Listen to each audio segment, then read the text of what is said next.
Trianto sudah hadir, kami persilahkan untuk. Terima kasih Pak Bambang Sopo. Assalamualaikum warahmatullahi wabarakatuh. Perkenalkan saya Yudhira Trianto. Baik Bapak Ibu sekalian, kata surveyor di sini diambil dari istilah yang didefinisikan oleh FIG, yaitu seorang profesional dengan kualifikasi akademik dan keahlian teknis untuk melakukan satu atau lebih dari kegiatan tersebut. Di antaranya adalah menentukan, mengukur, dan mempresentasikan tanah, objek 3 dimensi, bidang titik, dan kasta. Kemudian untuk mengumpulkan dan menafsirkan tanah dan informasi yang terkait secara geografis, menggunakan informasi tersebut untuk perencanaan dan administrasi pertahanan yang efisien, laut dan bangunan di atasnya, dan melakukan penelitian terhadap praktek-praktek di atas dan tantangannya. Bapak Ibu sekalian, di Indonesia profesi surveyor ini sebenarnya sudah cukup tua, terbukti dengan berdirinya organisasi Ikatan Surveyor Indonesia sejak tahun 1972, hampir 50 tahun, yang kemarin berulang tahun yang ke-49. Tapi sayangnya selama itu kita tidak sempat mengurusnya dengan serius. Baru pada tahun 2010 isi digambarkan di Kemkam. Jadi masa kekosongan itu diisi dengan pekerjaan lain yang harusnya disebut sebagai inspektor misalnya, disebut juga sebagai surveyor. Pokoknya siapapun yang melakukan survei disebut sebagai surveyor. Tidak luput juga orang yang melakukan survei untuk kepentingan penilaian aset atau kebutuhan finance misalnya, disebut juga sebagai surveyor. Bahkan ada perseroan terbatas milik BUMN yang menamakan dirinya Surveyor Indonesia. Tapi pekerjaan utamanya sebagai inspektor. Namun sekarang membuka juga bidang usaha survei seperti survei topografi, survei lahan dan sebagainya. Belum lagi ketidaksamaan jenjang surveyor seperti yang tadi disampaikan oleh Pak Sabdul Bakri dari PUPR. Saya juga mengalami, Pak. Jadi kalau di PUPR, di Kementerian Pekerjaan Umum, yang disebut surveyor adalah subprofesional staff, mungkin disebut juga atau mungkin di bawah itu. Namun di Kementerian namun sedangkan kalau di PUPR itu disebut sebagai ahli geodesi seperti yang disampaikan, tapi kalau di BPN surveyor adalah sarjana. Jadi di BPN surveyor itu masih mengikuti pada definisi yang ditetapkan oleh FIG. Jadi FIG juga mengatakan bahwa surveyor adalah mempunyai latar belakang tinggi, yang berarti bahwa itu adalah seorang sarjana. Sekarang dengan terbitnya peraturan Badan Informasi Geospasial nomor 14 tahun 2021 tentang tenaga profesional yang bersertifikasi di bidang informasi geospasial. Terima kasih Pak Mariono yang sudah berjuang untuk menelurkan ini. Makanya disebut dengan profesi surveyor itu semakin jelas, dan syarat menjadi surveyor adalah memiliki kualifikasi akademik sertifikat sarjana di bidang geodesi, geomatika, atau yang sejenis dari perguruan tinggi dalam negeri maupun perguruan tinggi luar negeri yang telah disetarakan seperti yang didefinisikan oleh FIG. Academic Qualification atau artinya dia adalah seorang sarjana.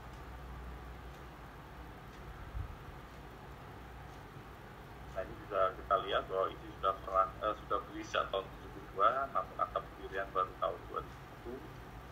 Kemudian SK Kemenhukam-nya baru tahun 2010. Anggotanya juga sudah cukup banyak.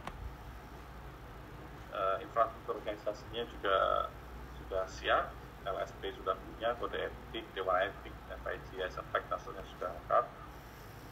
Kemudian relasi pekerjaannya juga cukup banyak, regulatornya ATR BPN, PIG, PUPR, SDM, KLHK, BUMN Karya, dan berafiliasi dengan asosiasi lain seperti MASKI, KAMI, di Masyarakat Ahli Geologi Indonesia, dan AGSPI. Nah, ini peraturan pemerintah nomor 45 yang menyatakan bahwa profesi bidang IG sebagaimana masih pada ayat 2 terdiri di atas diperlukan surveyor. Masih akhirnya surveyor dikenal ya di Indonesia. Terima kasih juga kepada Ibu Liswati yang waktu itu kami minta menjadi teridentifikasi dalam KJPI, sekali minta langsung dikasih 2. Di sini ada surveyor kadastral di 2165.06. Kemudian ada surveyor tanah gitu yang pekerjaannya juga hampir sama terkait pembukaan batas tanah, yaitu 2165.1. Berikutnya tentang surveyor, skema profesi surveyor yang sudah ini mungkin ini karya Pak Bandono. Selanjutnya waktunya saya tidak akan membahas terlalu banyak. Saya akan mencoba mengenalkan software kadastral. Jadi kadastral merupakan sistem informasi tanah yang dibuat berdasarkan persil. Di sini terdapat segala catatan yang berkaitan dengan tanah, pembatasan pemilikan tanah, tanggung jawab yang berhak atas tanah, dan sebagainya.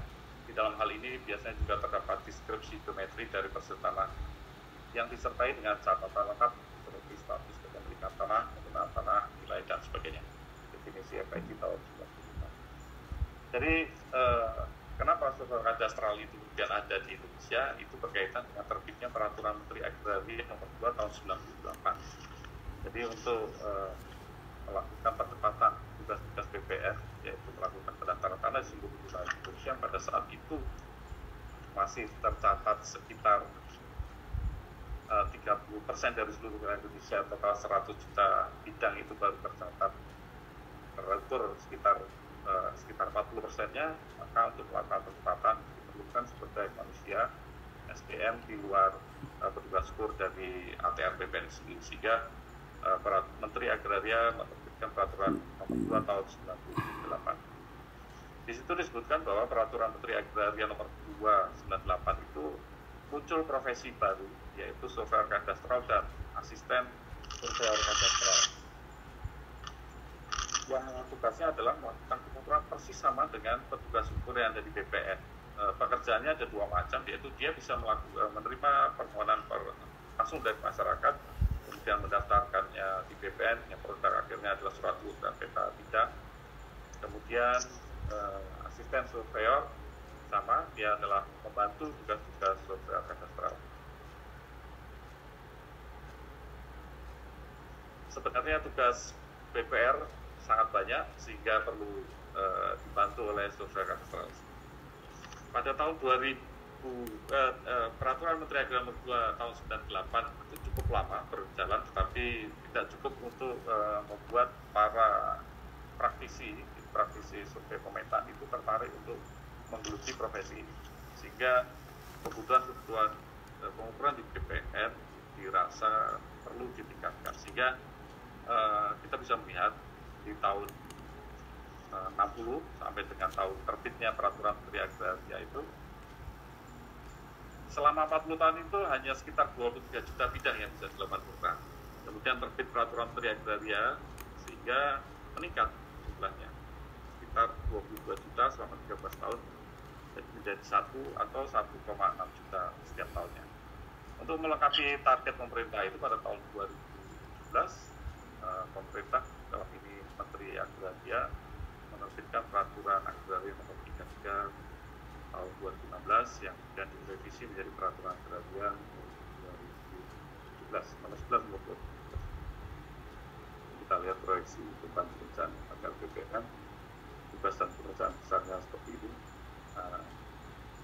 Ini secara software lisensi yang ada di Indonesia sampai saat ini sudah terbit sekitar 1, 2, 3, dan 4 Peraturan Menteri Agraria. Ini menunjukkan bahwa profesi ini masih mengalami pasang surut, gitu ya. Sehingga pada tahun 2017 pada saat pemerintah meningkatkan jumlah pengukuran bidang, sehingga pada tahun 2017 itu diminta seluruh petugas ukur swasta itu melakukan pekerjaan di PTSL, sehingga Bapak Ibu bisa lihat sekarang dari sekitar 500 software lisensi di Indonesia, pada tahun 2017 meningkat jumlahnya hampir 10.000 yang terdiri dari software lisensi dan asisten software lisensi.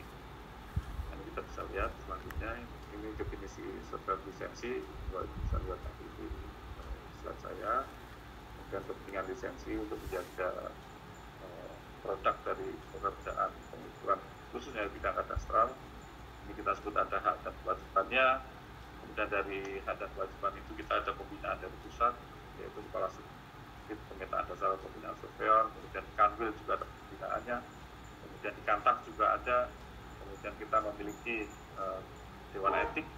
Kemudian kami sampaikan kondisi software lisensi saat ini, yaitu software kadastralnya sebanyak 2.275 yang S1, kemudian ASK, asisten software kadastralnya sebanyak 10.941. Kemudian dari 2 profesi ini mereka bergabung menjadi sebuah kantor jasa surveyor lisensi.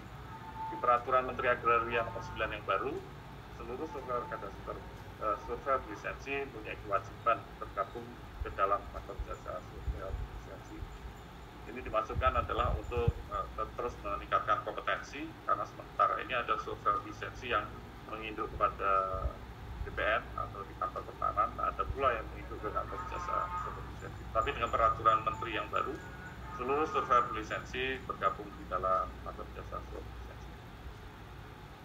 Nah, kita bisa lihat komposisinya antara surveyor lisensi, surveyor kadastral dan asisten surveyor kadastral di setiap tahunnya meningkat. Dan Bapak perlu ketahui bahwa sementara ini rekrutmen terhadap surveyor lisensi sebelum tahun 2021 ini belum ada kewajiban kompetensi.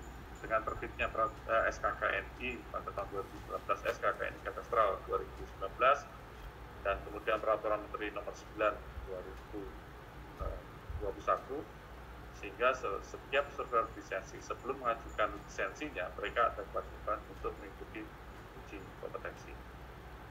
Kemudian bisa terlihat perbandingan antara jumlah ASN dan SKP-nya masih jauh lebih banyak surveyor lisensinya. Kemudian ini penyebaran kaji SKP di seluruh wilayah Indonesia, sudah hampir di 26 provinsi, 34 provinsi baru ada 26, jadi masih ada beberapa provinsi yang belum ada kantor jasa surveyor lisensinya. Kemudian kondisinya seperti ini, ada yang gugur, ada aktif, ada yang kemudian bubar, bisa terlihat di tabel berikut. Jadi di sini jumlah keseluruhan dari surveyor lisensi, surveyor kadastral lisensi adalah 13.216 tersebar di seluruh provinsi wilayah Indonesia. Kondisinya seperti ini, bahwa belum semua ada kewajiban untuk mengikuti uji kompetensi, sehingga ke depan kita harus melakukan uji kompetensi masing-masing surveyor lisensi sesuai dengan ketentuan yang sudah ditetapkan oleh Menteri ATR pekerjaannya seperti yang ada dalam slide ini. Kemudian kita sudah mempunyai SKKNI di bidang kadastral. SKKNI di bidang kadastral ini meliputi 3 aspek, yaitu aspek teknis, terdiri dari 33 unit kompetensi yang mengadopsi dari SKKNI di tahun 2019. Kemudian aspek yuridis sebanyak 9 baru bidang kadastral, dan yang ketiga adalah aspek administrasi tata laksana yang terdiri dari 3 unit kompetensi baru bidang kadastral, 3 unit kompetensi adopsi SKKNI di tahun 2019, dan 1 unit adopsi dari SKKNI bidang kadastral. Mungkin saya tidak berpanjang lebar oleh kalian, mungkin itu gambaran tentang surveyor lisensi yang ada di Indonesia ini. Mudah-mudahan ke depan profesi ini makin baik